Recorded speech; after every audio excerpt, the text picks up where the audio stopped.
about that. So misoprostol is the prostaglandin that is approved for use as a protective agent when somebody might be taking NSAIDs chronically. So if they can't not take NSAIDs in the case of rheumatoid arthritis, they would be on a protective agent such as misoprostol. So prostaglandins as a class also produce contraction, specifically in women of the uterus. So if somebody is pregnant, that could cause spontaneous abortion.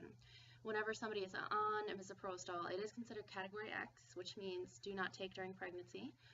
And they are warned very well against this side effect. So we make sure that these women know if they're of childbearing age, should they become pregnant, they will most likely not be able to sustain that pregnancy if they stay on this medication.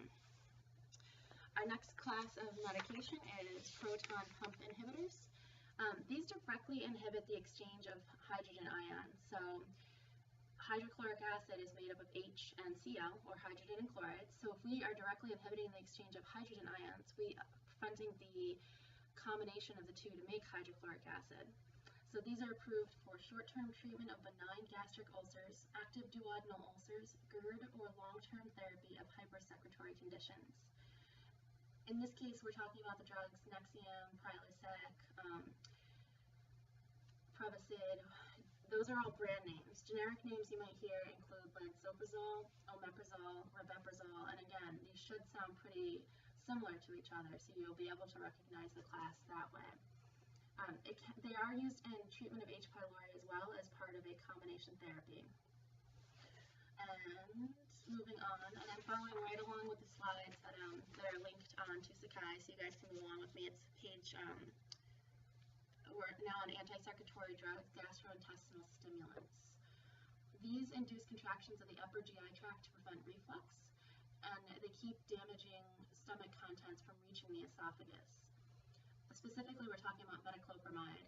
It increases tissue sensitivity to acetylcholine, and it works on GI smooth muscle to kind of move things along out of the stomach and into the small intestine to prevent the contents of the stomach from backing up into the esophagus and irritating it.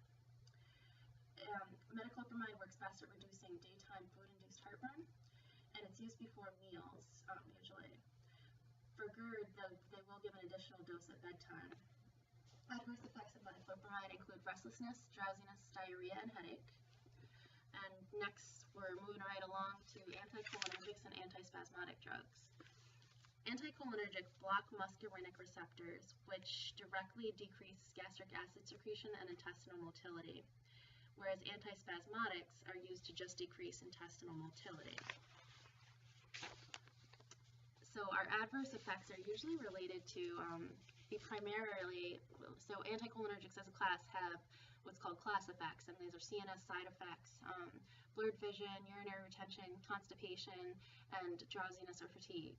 So that's pretty common for all anticholinergics. So if you're told that a patient is going to be getting an anticholinergic, that's what you're going to be on the lookout for. Drug interactions of these medications include cardiac glycosides, antipsychotics, and tricyclic antidepressants. So, moving on to acid neutralizing antacids. They're exactly what they sound like. They cut down on the amount of acid that's in the stomach. They neutralize it by reacting with hydrochloric acid. They're indicated for relieving pain and indigestion of overeating, GERD, hiatal hernias, and peptic ulcers. And hiatal hernias can kind of protrude into the stomach, which is why they cause problems. They're taking up space and pushing things up where they shouldn't be. Most antacids are non-systemic, and they work directly on the stomach, so they're more local. And their use should be limited for reasons that you can read about under that section on page 555 to 556. Antacids can go, usually antacids are combined, aluminum with magnesium. Aluminum causes constipation, magnesium causes diarrhea, so when we combine the two, they kind of cancel each other out. However, other antacids, such as calcium carbonate, can cause constipation, so that's a side effect that we'll be looking for there. Adverse effects as a whole, hypophosphatemia, which means decrease, especially with aluminum compounds, a decrease in the amount of phosphate in the body. Hypercalcemia, especially with calcium carbonate antacids. And acid rebound, which is where the body can sense that its gastric pH is not high or low enough, so it'll keep increasing the amount of acid it's making, thereby sort of counteracting the amount of drug that we're giving. A lot of the antacids can alter the absorption and excretion of other drugs, especially an antibiotic called tetracycline. We try to separate tetracycline-like compounds. We try to separate out administration by a couple hours on either side to give the medication time to work. Our last medication that we're going to cover, I'm sorry, I think I said antacids were covered on 555 to 556, but they're actually 553 to 555. 555 to 556 discusses sucralfate, and it's kind of a cool drug. It is aluminum, it's a complex of aluminum hydroxide and sulfated sucrose. And what you do is when you take it, it actually performs a protective barrier all around the stomach. So it's non-systemic, it's more of a local action on the GI system. However, it doesn't alter pH. So instead, like I said, it creates that protective barrier, so it can also prevent the absorption of some medications, so it also has to be separated by medications, usually given on an empty stomach, taken 4 times a day, 1 hour before meals, and at bedtime. Antacids can also be included as part of therapy with sucralfate. However, they have to be separated and shouldn't be taken within 30 minutes before or after. So you can kind of see that might be hard for a lot of people, is taking this medication 4 times a day. They have to separate out all their meds or figure out what to take first and then when to eat. So as you can see, it could be a little bit of a complication for those patients. Last but not least, management of emesis, which is vomiting. We can sometimes be trying to make someone vomit, or we can be trying, more often than not, we're trying to prevent it. When we're trying to make someone vomit, it's because they've swallowed something that could be poisonous to them. Again, I'm not going to cover the sort of background on vomiting. You can read that and kind of take that all in yourself. We're going to start on page 558 with emetics. So the most common one they talk about is Ipecac syrup. It's kind of gone out of style now that we have other methods of retrieving things that people have swallowed, such as, you know, activated charcoal, gastric lavage, etc. Syrup of Ipecac has kind of gone by the wayside. However, some people do still keep it in their house and they do still use it. So usually they give,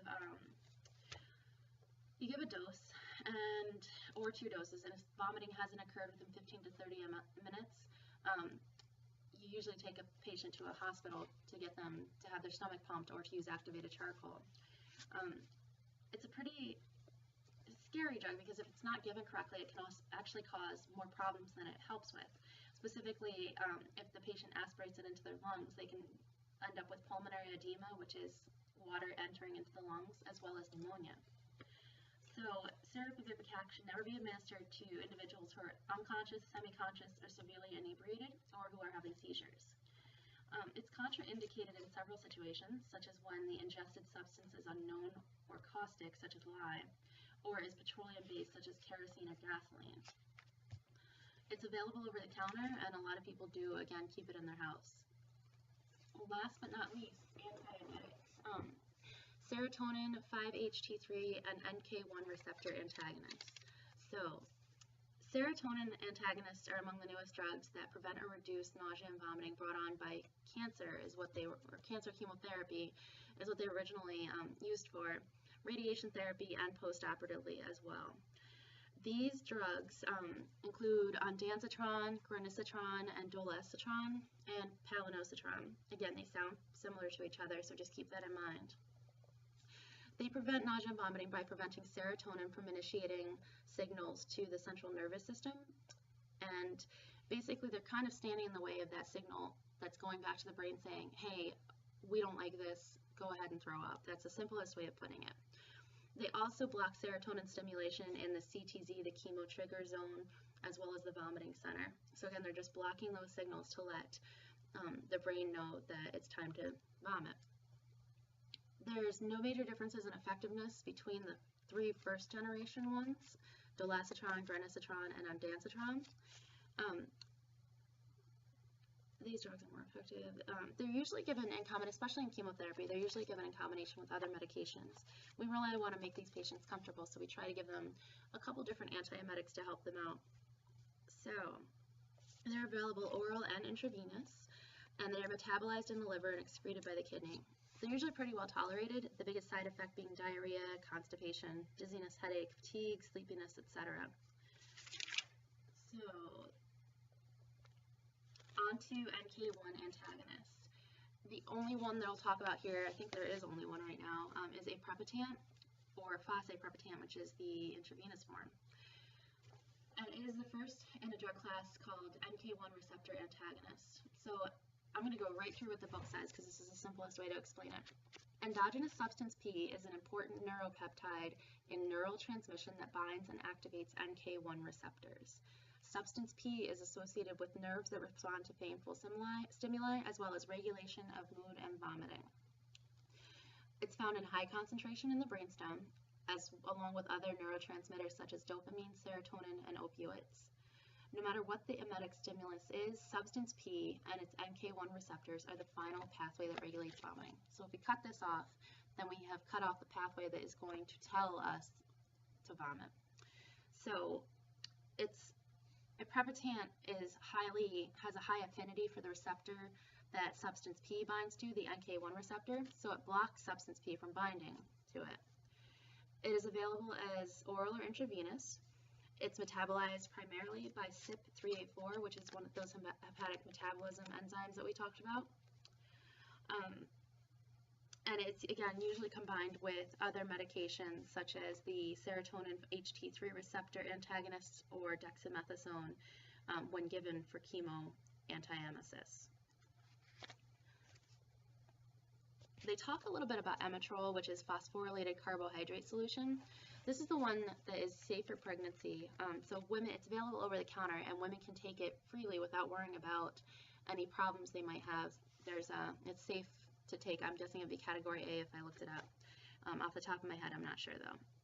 So you'll see that mentioned a little bit. It's not safe for use in diabetics because it is a sugar solution. It will kick their sugar right up. So keep that in mind. They also talk about dronabinol, which is essentially marijuana without all the stuff that you put in it to smoke it. It's basically THC, and it's used a lot for cancer patients who are having trouble with appetite. It kind of has a lot of actions within that part of the body, but it can also control nausea and vomiting, which allows these patients to eat. So, let's see. Skipped a few slides there because I stopped looking at them. Emetrol, dronabinol, indicated for treating nausea. Let's stop there. It's pretty much the end of the chapter, and we're getting close to the cutoff time that YouTube allows for videos. If you guys have any questions, please feel free to email me. Every chapter on this specific, or any week really, every chapter will have 5 questions on the test, usually 2 easy, 1 or 2 medium, and 1 or 2 hard ones for a total of 5 questions per chapter. They can always be found right in your book. The questions are pulled directly from the book, so anytime you're taking these tests or doing the homework, make sure you're looking in your book for the answers. Become familiar with what pages discuss what. That'll help you save some time on the tests. And again, as always, any questions, please email me. I'll be posting this shortly. I'm moving on to chapter 34. And I think that's about it for now. We'll be covering 34, 35, 36, and a couple more chapters after that. Again, this is kind of a big week, but take your time, go through it chapter by chapter, and let me know if you guys have any questions. Thanks.